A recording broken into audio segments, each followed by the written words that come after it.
धरणग्रस्त शेतकरी संघटनेची पत्रकार परिषद आणि या पत्रकार परिषदेसाठी इलेक्ट्रॉनिक मीडिया, प्रेस मीडियाचे सर्व पत्रकारांचे प्रथम सर्व धरणग्रस्त आणि सर्व तालुक्यातील छोट्या मोठ्या संघटनेवर काम करणाऱ्या प्रमुख पदाधिकाऱ्यांचे स्वागत। आज या ठिकाणी आपल्याला जी पत्रकार परिषद घ्यावी लागली, ही पत्रकार परिषद घेण्याचं मुख्य कारण 3 तारखेला आदरणीय या राज्याचे मुख्यमंत्री देवेंद्रजी फडणवीस साहेब यांनी मुंबईला तालुक्यातले प्रमुख पदाधिकारी बोलवले। त्या प्रमुख पदाधिकाऱ्यांमध्ये आदरणीय सुनील अण्णा शेळके तालुक्याचे प्रमुख आमदार म्हणून उपस्थित होते, तसेच माजी मंत्री बाळाभाऊ भेगडे उपस्थित होते, तसेच या मावळ विधानसभेचे खासदार आदरणीय श्रीरंगाप्पा बारणे आणि ठराविक शेतकऱ्यांच्या सह ही मुंबईमध्ये बैठक झाली आणि त्या बैठकीमध्ये पवनेचं पाणी चिंचवड पिंपरीला नेण्यासंदर्भातला विषय होता। पण ते बोलत असताना आमच्या धरणग्रस्त संघटनेने तिथेही ठामपणे विषय घेतला की पवना धरणामध्ये आम्ही आमचे घरदार, शेतीवाडी सर्व काय आमच्या आठवणी बापदादांच्या सगळं तिथं आम्ही बुडवलेले आहेत। त्याच्यामुळं पवनेच्या पाण्यावरती सर्वात प्रथम अधिकार हा पवना धरणग्रस्त शेतकऱ्यांचा आहे आणि म्हणून पवना धरणग्रस्तांचं जे रखडलेलं पुनर्वसन आहे ते धरणग्रस्तांचं पुनर्वसन पहिलं झालं पाहिजे। ते पुनर्वसन पहिलं करा आणि त्यानंतर जिथं पुढे पाणी जे काही योजना असतील त्याच्यावरती आपण नंतर बघूया। जो आमचा 57-58 वर्षाचा रखडलेला प्रश्न आहे त्या प्रश्नावरती पहिलं बोललं पाहिजे आणि आदरणीय आमचं पत्राचा रिपोर्ट घेऊन आदरणीय मुख्यमंत्री साहेबांनी सांगितलं की इथं जो शेतकऱ्यांचा प्रश्न आहे पवनीचा तो आदरणीय कलेक्टर साहेबांना सांगितलं की तुम्ही एकत्र बसून धरणग्रस्त शेतकऱ्यांची बैठक लावून शनी तो प्रश्न आधी सोडवायचा प्रयत्न करा आणि त्या अनुषंगाने आमची पुणे येथे एक बैठक लावली। त्या बैठकीमध्ये 13 तारखेच्या त्या बैठकीमध्ये धरणग्रस्त संघटना, जिल्हा अधिकारी व आता जी नावं घेतलेले तालुक्याचे प्रमुख मंडळी या सर्वांची एक बैठक तिथं झाली। त्या बैठकीमध्ये तिथं एकदम सकारात्मक चर्चा आली। त्या चर्चेमध्ये निघाला की धरणग्रस्तांचा विषय आपण पहिले मार्गी लावू, त्यांच्याशी बसून त्यांचे मार्ग काढू आणि ते मार्ग काढल्यानंतर जी काय आपल्या पुढे काही डोक्यामध्ये योजना असतील त्याच्यावरती बोलूया आणि तिथं आमच्या संघटनेने ठाम सांगितलं अगोदर आमचं पुनर्वसन करा, नंतर तुमच्या ज्या काय कल्पना आहे त्या कल्पनेवरती बोला। आणि ते झाल्यानंतर अगदी खेळीमेळीच्या वातावरणात चहा घेऊन तिथून सर्व मान्यवर मंडळी सगळे धरणग्रस्त उठून आल्यानंतर लगेच 13ला मीटिंग झाल्यानंतर 14 तारखेला जलसंपदा विभागाचे अधिकारी त्यांनी एक पत्र काढलं। हे असं ते पत्र आहे, या पत्रामध्ये असं लिहिलंय की तिथे एक लीज काढली 40 एकर जमिनीची। त्या 40 एकर जमीन काही धनदांडग्यांना लीज वरती द्यायचं कबूल केले। मग याच्यामध्ये जलसंपदाचे मंत्री आहेत का जलसंपदाचे अधिकारी आहेत कोण आहे आम्ही काही एवढ्या त्याच्या डीप मध्ये गेले अजून तरी गेलेलो नाही। पण जर कधी महाराष्ट्रामध्ये इतकं चांगल्या पद्धतीचं वातावरण असताना जर हा प्रश्न धरणग्रस्तांचा सुटत असेल तर ह्या जलसंपदावाल्यांनी ज्यांनी कोणी फील्ड वरती राहून ज्यांनी हे रिपोर्ट दिले त्या रिपोर्ट मध्ये ज्या ज्या जमिनी आहे त्या इतर विभागाला ज्या अक्वायर केल्या त्या जमिनी तिथं दाखवल्या आणि त्या जमिनीचे सातबारे तिथं जोडले ते सातबारे याला लावलेले अशा सातबाऱ्याला त्याचे चुकीचे रिपोर्ट दिलेत आणि त्याच्या अनुषंगाने जर पवनेचं वातावरण जरी तर कोणी खराब करायचं जर जल सिंचन विभागाची लोक करत असतील तर त्या लोकांनी मला वाटतं पवनेचा 2011चा इतिहास भूगोल कधी वाचलाय का नाही मला माहिती नाही। आम्हाला नाही असे काही पुढे काही निर्णय घ्यावे लागतील असे काय त्यांनी करून नाही म्हणून आम्ही हे पत्र मिळालं, लीजचं पत्र मिळाल्यानंतर आम्ही तुरंत जाऊन शनी जलसंपदा सिंचन विभागाचं जे ऑफिस आहे पुण्याला तिथं जाऊन शनी जलसंपदा मंत्र्यांना घेराव घातला आणि त्यांना जा विचारला की बाबा आमच्या इतक्या खेळीमेळीच्या चाललेल्या वातावरणामध्ये जर चर्चासत्र चालू असताना जर का तुम्ही अशी काय पत्र तुमच्या अधिकारी काढत असतील तर हे चुकीचं आहे आणि असं जर झालं तर आम्हाला योग्य ते किंवा नाईलाज असतो तिथं पाणी आहे त्या परिस्थितीत बंद करावं लागेल असं सगळं आम्ही तिथं ठणकावून बोलल्यानंतर जलसंपदा मंत्र्यांनी आम्हाला तिथं सांगून टाकलं की बाबा जोपर्यंत पाहुण्याचा प्रश्न सुटत नाही तोपर्यंत तिथं कुठलीही कारवाई या कुठल्याही नवीन प्रकल्पासंदर्भात चर्चा होणार नाही, असं त्यांनी अगदी सकारात्मक आम्हाला तिथं उत्तर त्या सगळ्या याच्यामध्ये दिलंय. आणि त्यांचं ते तोंडी उत्तर घेऊन आम्ही आता इथपर्यंत आहे. पुढे काय 4 दिवसात होतंय त्याच्यानंतर आम्ही सगळे नवीन दिशा ठरवणार आहे.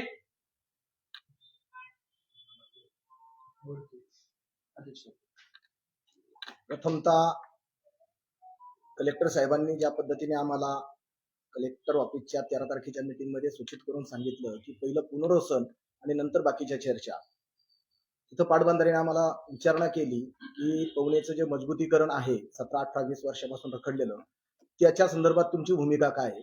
तर त्यावेळेस आम्ही स्पष्ट सांगितलं की 65 मध्ये संपादन होते, 72 मध्ये पाणी भरलं जातंय, त्यावेळेस आमच्या 1203 खातेदारांच्या पूर्ण घरादाराची सर्व राखरांगोळी करून आमची चौथी पिढी आता कशी तरी उदरनिर्वाहाचं साधन मोलमजुरी करून भागवते करते. पण त्यावेळेस जर समजा तुम्हाला 3200 एकरची गरज होती तर 6000 एकर संपादनच का केली चुकीच्या पद्धतीने, आणि त्या जमिनीवरती आमचं उदरनिर्वाहाचं साधन असताना आज त्या जमिनी लीजवरती देऊन हा आमच्या शेतकऱ्यांवरती परत एकदा नांगर फिरवण्याचं काम महाराष्ट्र शासन सिंचन म्हणून करते. त्यामुळे आम्ही जे परवाच्या 13 तारखेला जे निवेदन झालं त्या संदर्भात आम्ही विखे पाटलांना पण सांगितलं की साहेब, आमचा अजून खातेदार निश्चित नाही, किंवा तुमचं जे काय वेळेस संपादन झालं त्यावेळेस निवाडा असेल किंवा संकलन याद्या असतील त्या नादुरुस्त आहेत, त्या पहिल्या 100% कराव्यात, क्लिअर कराव्यात की जेणेकरून कुठल्याही शेतकऱ्यावरती अन्याय होणार नाही, आणि त्यानंतर बाकीचं जे काय आपल्या पुढच्या चर्चा आहेत ते करता येतील. अजून खातेदार पण शासनाला निश्चित करता नाही आलं. कधी 863 सांगतात, कधी 829 सांगतात, कधी 764 सांगतात. त्या दिवशी विखे पाटलांनी आम्हाला त्याच विषयावरती सांगितलं की बाबा तुम्हाला 2 एकर देतो, तुम्हाला पवनेमध्ये जे काय समजा 1528 एकर ती आम्ही काढून ठेवली, तुम्ही ठरवणारे कोण, अजून याद्याच निश्चित नाही, संकलन निश्चित नाही, आमचे खातेदार समजा तुम्ही ठरवताय पण त्याची लिस्टच आमच्यापर्यंत पोहोचत नाही, म्हणजे हे आंधळ गळतंय कुत्रपीठ खाते, अशी सध्याची परिस्थिती आहे. आम्ही आजच्या पत्रकार परिषदेच्या मार्फत शासनाला विनंती करू शकतो की बाबा आमची तुम्ही मायबाप आहात, आम्ही तुम्हाला निवडून दिलेत, तुम्ही राज्यकर्ते आहात, म्हणजे याचा अर्थ असा नाही होत की तुम्हाला मनमानी करायला आम्ही तिथं पाठवलेत.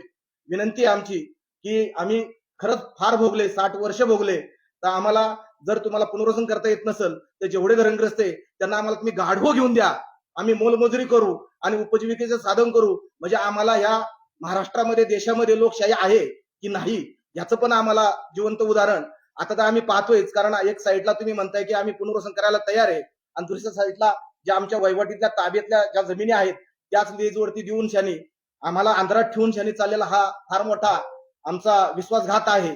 त्यामुळं आम्ही धरणग्रस्त म्हणून उद्याच्या काही दिवसामध्ये आम्हाला जर ह्याचा रिझल्ट भेटला नाही किंवा मनमानी जर शासनाने केलं तर निश्चित पवनेचं पाणी बंदच नाही. तर मग अशी आमचा कार्यकर्ता म्हणल्याप्रमाणे जसं 2011 मध्ये झालं 3च शेतकरी मेले, 12 लोकांना गोळ्या लागल्या, पण याच्या पुढे किती मरतील आणि त्याची सर्व्हिसची जबाबदारी शासनाला ही भोगावं लागेल, आणि शासन आंधळ गळते कुत्रपीठ खाते ह्या भूमिकेमध्ये काम करते, असा आत्ताचा आमचा अजेंडा आहे.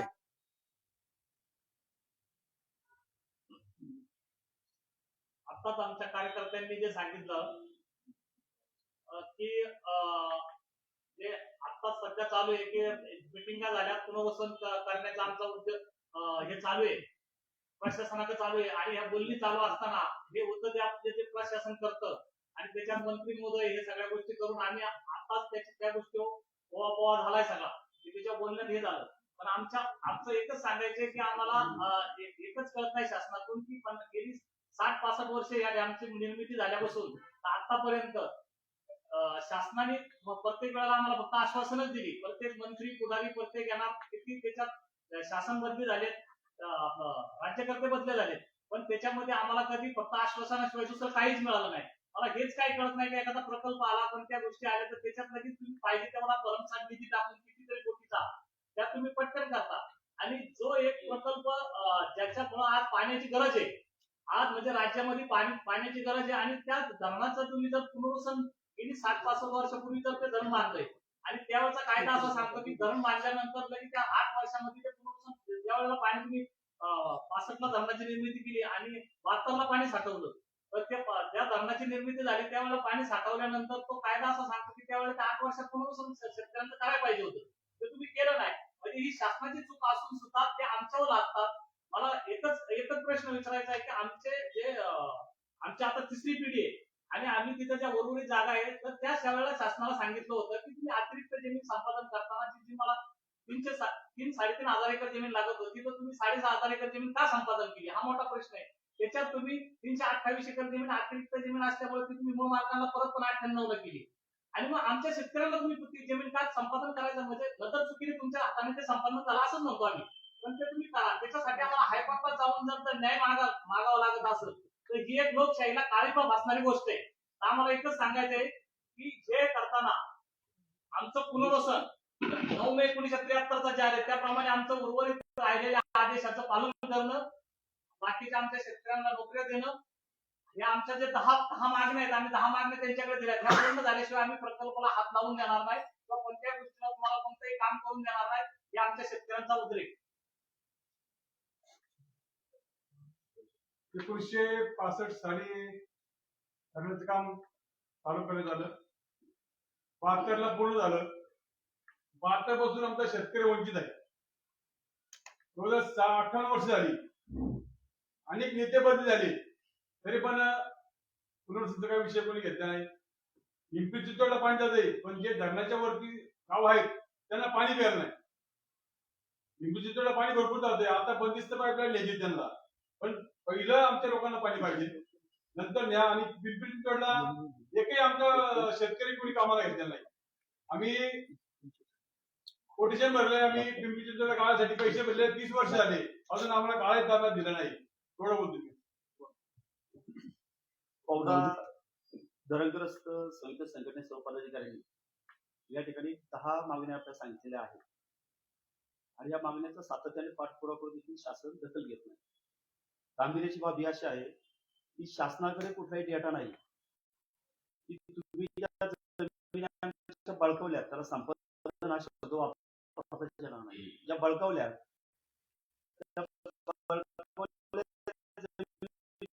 खातेदारच त्यांना माहित नाही आम्हाला किती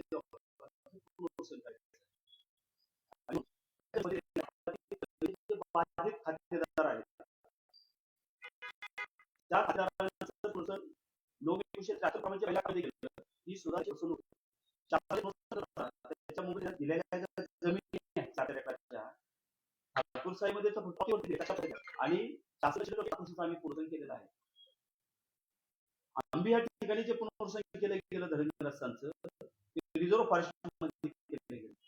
रिझर्व्ह फॉरेस्ट जमीन तुम्हाला हद्दी पातळीवरती कोणाला नाही त्याच्यावरती होत नाही हस्तांतरण म्हणजे शासनाने शेतकऱ्यांची फसवणूक केली आहे. या अनुषंगाने संघटनेच्या हाताला रास्त आणि 8 वर्ष आम्ही भोगले म्हणून परंतु यापुढे पवना धरण संघटनेच्या आता मागण्या वेगळ्या असतील. 58 वर्षामध्ये पवना धरणातून ज्या हायड्रो वीज निर्मिती केंद्र त्यांनी उभं केलं आणि त्याच्यातून जो रेव्हेन्यू जनरेट केला त्या रेव्हेन्यू मध्ये आम्हाला पीपीए द्या त्या रेव्हेन्यू मध्ये आम्हाला पार्टनरशिप द्या अशा प्रकारची मागणी असेल. आणि पवना धरणाचं पाणी पिंपरी चिंचवड तुम्ही देताना त्यांच्याकडनं जे काही पाणीपट्टी आकारली गेली आम्हाला समजलं एका अधिकाऱ्याकडनं की 80 कोटी तर पाणीपट्टी थकीत आहे आणि मग ह्यापूर्वी किती पाणीपट्टी त्यांनी पेड केली आतापर्यंत 58 वर्षामध्ये. तर या सगळ्या पैशामध्ये आम्हाला तुम्ही काय केलं पाहिजे आम्हाला भागीदारी दिली पाहिजे. आम्ही फार मोठी भागीदारी तुमच्याकडे मागत नाही परंतु आम्हाला तुम्ही 40% भागीदारी द्या. आम्ही बाकी मेंटेनन्स समजतो कर्मचाऱ्यांचा खर्च समजतो 40% आम्हाला भागीदारी दिली गेली पाहिजे अशा प्रकारची मागणी करतो. आणि पिंपरी चिंचवड मध्ये महानगरपालिकेमध्ये भरती प्रस्ताव चालू असतात. संबंध धरणग्रस्तांसाठी रिझर्व्ह कोटा आहे आणि म्हणून तुम्ही बुद्धीच्या धरणग्रस्तांना डेंब्याच्या धरणग्रस्तांना महाराष्ट्रातल्या धरणग्रस्तांना कन्सिडर करण्यापेक्षा ज्या पवनेचे लोक बाधित आहेत पवनेच्या पाण्यावर तुम्ही जिवंत आहात तर पहिली प्रायोरिटी पवनेच्या बाधित लोकांना दिली पाहिजे आणि म्हणून ती देखील आमची प्रामुख्याने आहे. दुसरा मुद्दा असा आहे की या ठिकाणी 1994 मध्ये यांनी पवना जमिनीच्या 2 ठिकाणी पवना धरणातून संपादित जमिनी होत्या त्यांना रिझर्व्ह करून टाकल्या. तर त्याच्यापैकी पुळे चापी 7 इथे 4चा 1+2+1 एकच सर्व आहे आणि तुम्ही हस्तांतर करत असताना त्याच्यामध्ये ते निकष वापरले गेले पाहिजे.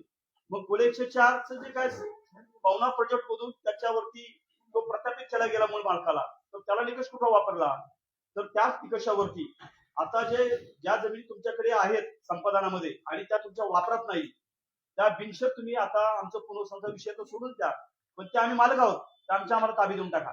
आणि तसे त्यांनी ताबे जर दिले नाहीत तर धरणग्रस्तांच्या अध्यक्षाच्या आमच्या बैठकीत ठरलेला निर्णय, आता आमचं पुनर्वसन आम्ही करणार आहोत.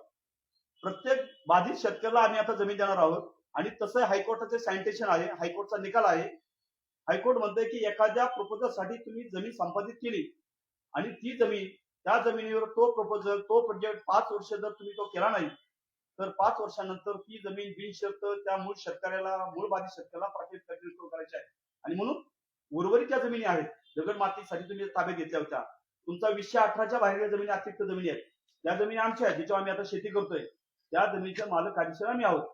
आणि म्हणून या ठिकाणी या माध्यमातून राज्य शासनाला सांगतो की जितक्या शक्य होईल तेवढ्या लवकर, बरं तुम्हाला आम्ही चालू याच्याप्रमाणे म्हणत नाही, ते फार धरणग्रस्त लोक फार सरळ लोक आहेत, ते म्हणतात 9 मे 1973 प्रमाणे तुम्ही आता सासवडमध्ये, पुरंदरमध्ये विमानतळासाठी जमीन ऍक्वायर्ड केला, त्याला रेट काय लावला, तुम्ही रिंग रोडसाठी काय रेट लावला, त्या रेट प्रमाणे आम्ही मागत नाही आणि त्या रेटनी सुद्धा आम्हाला तुमच्याकडे आता मागावा लागेल. अशा प्रकारची या ठिकाणी मी भावना व्यक्त करतो. आणि शासनाने जर कन्सिडर केलं नाही तर 100% पिंपरी चिंचवडला जो होणारा पाण्याचा पुरवठा आहे, तो पाण्याचा पुरवठा ते धरण एक दिवस माननीय सभापती माऊली यांच्या नेतृत्वामध्ये बेमुदत आम्ही त्या ठिकाणी ते धरणे आंदोलन धरणार आहोत.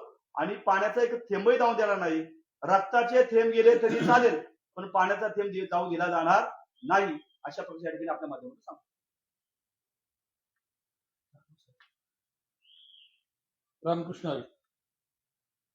आज पत्रकार परिषद घेण्याच्या पाठीमागचा उद्देश की 3 तारखेला मुंबईमध्ये मुख्यमंत्र्यांच्या नेतृत्वाखाली झालेली बैठक आणि त्या बैठकीला फक्त लोकप्रतिनिधी समेत बोलवले गेले आणि त्यांच्याकडनं माहिती घेत असताना तिकडची माहिती अशी कळाली. आम्ही वडगाव पंचायत समितीच्या समोर धरणे आंदोलन करून ती बातमी समजल्यानंतर धरणे आंदोलन केलं आणि त्या धरणे आंदोलनामध्ये इशारा दिल्यानंतर मुख्यमंत्र्यांनी या नेतृत्वांना सांगितलं की बाधित शेतकऱ्यांना आणि चळवळीतल्या कार्यकर्त्यांना विचारात घेऊन हा प्रकल्प पुढे नेण्यासाठी तुम्ही त्यांना साकडं घाला, अशा पद्धतीची न्यूज मुख्यमंत्र्यांनी त्या लोकप्रतिनिधींना दिली आहे. त्याच्यानंतर 13 तारखेला झालेल्या पुण्यामध्ये कलेक्टर साहेबांच्या मीटिंगमध्ये संपूर्ण प्रस्तावाचा आराखडा घेत असताना त्या ठिकाणी पाणी लवादाच्या अधिकारी यांना कलेक्टरनी प्रश्न विचारला की तुम्ही पाणी वाटप किती केलेलं आहे, तर त्यांनी सांगितलं की आम्ही पाणी वाटपाचा निर्णय हा 11.5 TMC घेतलेला आहे. त्यांनी विचारलं धरणामध्ये पाणी साठा किती, त्यांनी सांगितलं की 10.5 TMC. आणि पाणी मुक्त साठा किती, म्हणजे साठतं किती, तर तो मुक्त साठा 8.5 TMC. मग त्या ठिकाणी तो अधिकारी निरुत्तर झाल्यानंतर कलेक्टरनी त्यांना सांगितलं की आधी तुमचा अभ्यास करा, कारण जर 8.5 TMC पाणी आहे, अर्धा TMC पाणी बाष्पीभूत, 1 TMC पाणी मुक्त साठा राहतो, 6.5 TMC पाणी जर पिंपरी चिंचवडने उचललं तर खाली पाणी राहत नाही, मग मृत साठा कुठून आणणार आणि तुम्ही वाटप कसे करणार. 4.5 TMC वाटप एक्स्ट्रा केलेलं आहे. याचा अर्थ ह्या अधिकाऱ्यांना काही माहित नसतं, कागदी घोडे नाचवतात आणि त्यामुळं त्यांनी इथं धरणग्रस्तांना न्याय तर दिलाच नाही. ज्यांनी 19 गावांनी स्वतःला काढून घेतले त्यांना न्याय दिलाच नाही, परंतु पिंपरी चिंचवडची सुद्धा फसवणूक चालू आहे की 11.5 TMC वाटप 4.5 TMC पाणी तुम्हाला. मग आता मला सांगितलं आता आहे त्यांना जर माहित नाही तर तुम्ही त्यांना अभ्यास करायला लावा, त्यांना अभ्यास केल्यानंतर मीटिंग लावा. कुठल्याही कामाला तिथं हात लावायचा नाही, एक तर बंदिस्त लाईनीला हात लावायचा नाही. दुसरी गोष्ट की धरणग्रस्तांचे प्रश्न सुटल्याशिवाय कुठलाही मुद्दा काढायचा नाही. त्यामध्ये 13 तारखेची मीटिंग कलेक्टर घेत आहेत आणि 14 तारखेला बातमी येते की 40 एकर जमीन आपटी गेवंड्याची ती जमीन लीजवर द्यायची, एखाद्या धनाड्याला लीजवर द्यायची आणि आमच्या शेतकऱ्यांचा त्यांना लीजवर देता येते, शासन ते लीजवर देऊ शकतं. मग आमच्या शेतकऱ्यांना आतापर्यंत 72 सालापासून तर आता 2026 पर्यंत अर्धा इंच सुद्धा जागा तुम्ही वाटप केली नाही, म्हणजे निर्लज्जपणाचा कळस आहे. आणि मग हा आता शेतकऱ्यांनी किती दिवस सहन करायचा? 2011ची आवृत्ती पुन्हा करण्याचा प्रयत्न जर या शासनाने केला, कलेक्टर साहेबांना इशारा आहे की हे तुम्ही या तालुक्यामध्ये मेन आहात, तुम्ही या शेतकऱ्यांना जमिनी द्यायच्या किती, संपादित वाढीव झालेल्या आहेत याचाही मार्ग मोकळा करा. आणि काही पूर्वी धनाद्यांना जमिनी दिलेल्या आहेत त्या सुद्धा जमिनी तुम्ही का दिल्या? कारण शेतकऱ्यांचा जर पुनर्वसनाचा प्रश्न सुटला नाही तर मग त्यांना देण्याचा अधिकार तुम्हाला कोणी दिला? बरं, त्या दिवशी आम्ही विखे पाटील साहेबांना भेटलो, जलसंपदा मंत्री. त्यांना भेटल्यानंतर त्यांनी आम्हाला हे सांगितलं की पहिली 1000 आणि नंतरची 571 अशी जमीन आम्ही तुम्हाला वर्ग करून ठेवलेली. आणि मग त्यांना अध्यक्षांनी विचारलं की मग आमच्या अजून लोक राहिलेली आहेत, ते म्हणले मला माहित नाही, ते कलेक्टर आणि पुनर्वसन कायदा. म्हणजे तुम्हाला मंत्री महोदयांना जर माहित नाही असं म्हणत असाल तर मंत्री महोदय हे पळवाट काढून आम्हाला उत्तर देतात आणि त्या पळवाटीला आम्ही कदापि सहन करणार नाही. आम्ही धरणग्रस्त आणि कृती समिती, पाहुणा बंदिस्त जलवाहिनी आणि जमीन हक्क आणि इतर संघटना आम्ही सर्व मिळून एकत्र येऊन 2011ची आवृत्तीपेक्षा भयानक आवृत्ती निर्माण होईल. शासनाला लक्ष वेधण्याची गरज आहे की आम्ही कोणावर अवलंबून राहणार नाही. जो येईल त्याला संघ घेऊन, जो येणार नाही त्याला ठेवून, अशा पद्धतीने आम्ही पुढची दिशा ठरवणार आहे. आणि जर त्यांना खरोखर पाहिजे असेल आणि पिंपरी चिंचवडला अद्यापी पाणी आतापर्यंत 2072 सालापासून कुठेही कमी पडलेलं नाहीये, की असं एक बातमी दाखवा की पिंपरी चिंचवड पाण्या वाचून सैरवैर पळतंय. आज रावेतवरून पाहिजे तेवढं पाणी ते उचलतात. त्यांनी कारण सांगितली की दूषित पाणी होतंय. अनिल, मग दूषित पाणी जर होत असेल तर मग तुम्ही, आमचं म्हणणं आहे की दोन्ही थडीला आरसीसी भिंत घाला. शासनाचं धोरण आहे नदी शुद्धीकरण, मग नदी शुद्धीकरण करा की त्या पद्धतीने जर दोन्ही थडीला जर भिंती घातल्या, तुमच्या पूर्वरेषेच्या आत तुम्ही भिंती घाला, त्याच्या बाजूनी कंपन्यांचं पाणी असेल, राजाराचं पाणी असेल, ते साईडने रावेतच्या खाली सोडून द्या. रावेतच्या खाली तर तुम्ही पाय सुद्धा धुवू शकत नाही, तोंडात पाणी घ्यायचा प्रश्न सोडा. मग हे पिंपरी चिंचवडनी केलेली घाण आणि आता परत मावळमध्ये तीच घाण झाल्याचं दाखवतायत, तर आम्ही ते कदापि सहन करणार नाही. तुम्ही दोन्ही बाजूला भिंत घालून त्या नदीचं पाणी तुम्हाला पाहिजे तेवढं उचला, ते रावेतवरून उचला, गवजावरून उचला, त्याच्या व्यतिरिक्त ते तुम्हाला घेता येणार नाही. हा आमचा सर्व संघटनेचा इशारा आहे. पत्रकार परिषदेचा प्रमुख मुद्दा म्हणजे धरणग्रस्तांचे पुनर्वसन हा प्रमुख मुद्दा आहे. बाकीचे विषय हे नंतरचे आहेत. आतापर्यंत बऱ्याच बैठका झाल्या पुनर्वसनाच्या बाबतीमध्ये. प्रत्येक मीटिंग मध्ये कोण म्हणते 2 एकर देऊ, 3 एकर देऊ, 4 एकर देऊ. शेवटीला अजूनपर्यंत त्याच्यावरती काही तोडगा निघालेला नाही.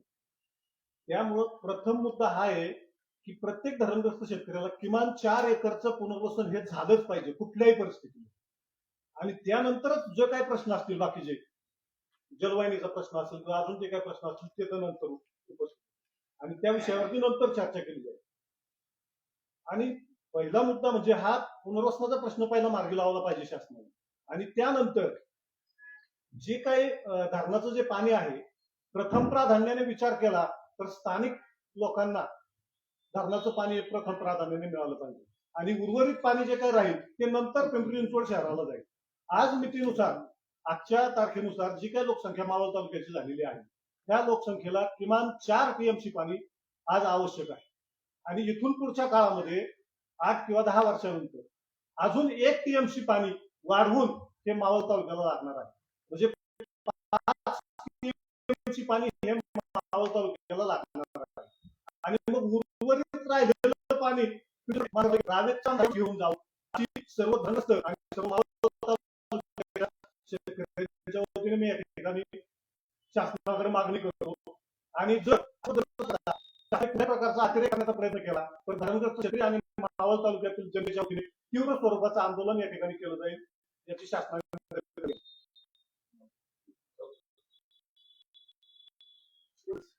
बोला. वेगळं काहीच मुद्दे नाही.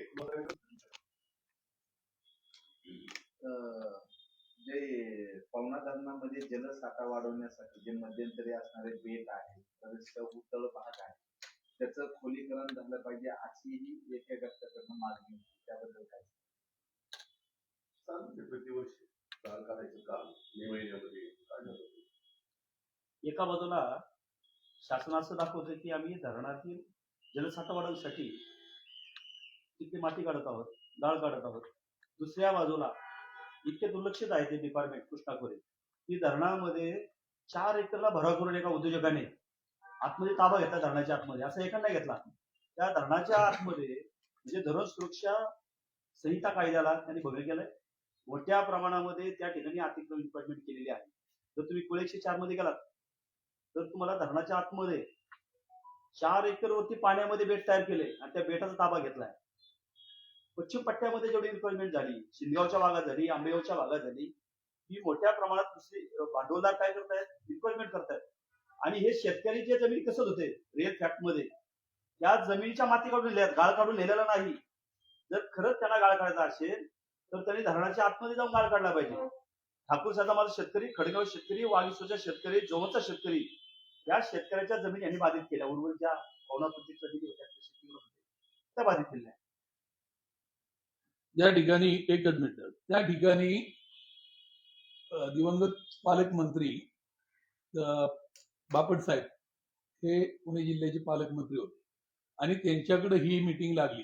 त्या टायमाला त्या ठिकाणी कलेक्टर होते, दिवंगत नेते अजितदादा होते आणि आमचे शेतकरी संघटनेचे सगळे पदाधिकारी होते, माऊली रवी होते आणि अमित कुंभार होता. आम्ही सर्वांनी त्या ठिकाणी पालकमंत्र्यांना प्रश्न विचारला की जर तुम्ही पाणी साठा तुम्ही जमीन 3 फुटाच्या खाली उकरल्यानंतर रॉयल्टी घेता, मग आमचं पाणी दरवर्षी पावसाचं निसर्गाचं पाणी आमच्या धरणात साठतंय, मग त्या साठलेलं पाणी पिंपरी चिंचवड नेहमीच पळवतंय आणि त्याच्यावरती मोठे झाले. पिंपरी चिंचवड आकुर्डी ह्या ग्रामपंचायत होत्या 72ला. मग त्या आशिया खंडातली महापालिका निर्माण झाली, ती प्रथम क्रमांकाची झाली. मग त्या महापालिकेने आमच्या गाडून घेतलेल्या धरणग्रस्तांना किंवा मावळ तालुक्यामध्ये कोणाला कधी शाळा दिली, कोणाचं कधी पुनर्वसनामध्ये काय भरीव काय काम केले, एकही काम केलेलं नाही. आणि ते त्या दिवशीच्या मिटिंगला त्यांनी सांगितलं की आमच्याकडून झालं नाही, यापुढे आम्ही प्रयत्न करू. तर ते कधी करणार आहेत. परंतु ती मिटिंग झाल्यानंतर त्या ठिकाणी कलेक्टरला विचारलं की बा तुम्ही आमच्यावर रॉयल्टी लावताय, तर मग पाणी जेव्हा मे महिन्यामध्ये खाली जातं, मे जूनच्या दरम्यान पूर्ण खाली गेलं की त्या धरणातला गाळ पिंपरी चिंचवडनी काढला पाहिजे. हे ते का करत नाहीत हा प्रश्न दादाला आणि पालकमंत्र्याला विचारला. त्या टायमाला त्यांनी सांगितलं की कलेक्टर साहेब, मावळच्या तहसीलदाराला तुम्ही आदेश काढा आणि त्या ठिकाणी कुठल्याही गाड्यात ते गाळ काढताना कुठल्याही गाडीची रॉयल्टी घेता कामा नये. आम्ही त्यांना सांगितलं की शेतकऱ्यांना गरज असेल तर त्यांना द्या, इटभट्टीकरांना गरज असेल त्यांना द्या, पण आमच्या धरणाची खोली वाढवा. तर त्या ठिकाणी तेव्हा काही काळ गेला, तिथं पिंपरी चिंचवडने 1 रुपया खर्च केला नाही. ते आमचे मावळचे खासदार सरंग बारणे यांनी दरवर्षी आम्हाला जो काही कुठं एखाद्या गावाला फंड मिळेल तो फंड 10 लाखाचा त्या धरणामध्ये टाकून त्या धरणाचा गाळ काढला. काही प्रमाणामध्ये थोडंफार पाणी त्याच्यामध्ये साठवलं. परंतु हे पिंपरी चिंचवड महापालिका ज्याच्यावरती श्रीमंत झाली, ज्या पाण्यावर श्रीमंत झाली, त्यांनी मात्र 1 इंच सुद्धा गाळ त्यातला काढला नाही. आणि काढला असेल तर आम्हाला त्याचं जरा चरण दाखव की आम्ही एवढा खर्च केलाय. म्हणजे एवढा जर नालायकपणा त्या पिंपरी चिंचवडमध्ये चाललेला आहे, बाहेरून आलेले रहिवासी झालेले, त्या ठिकाणी शेट्टी एक हॉटेल चालवतो, छोटीशी टपरी चालवतो आणि काही कालांतराने तो नगरसेवक होतो. आणि तो नगरसेवक झाल्यानंतर आमच्या शेतकऱ्यांच्या जेवढ्या जमिनी गेल्यात तेवढ्याचा त्याचा एकट्याचा बंगला होऊ शकतो. एवढा नालायकपणा त्या पिंपरी चिंचवड मध्ये चाललेला असेल तर मग पिंपरी चिंचवडकरांना आमच्या शेतकऱ्यांवर खर्च करायला काय हरकत आहे.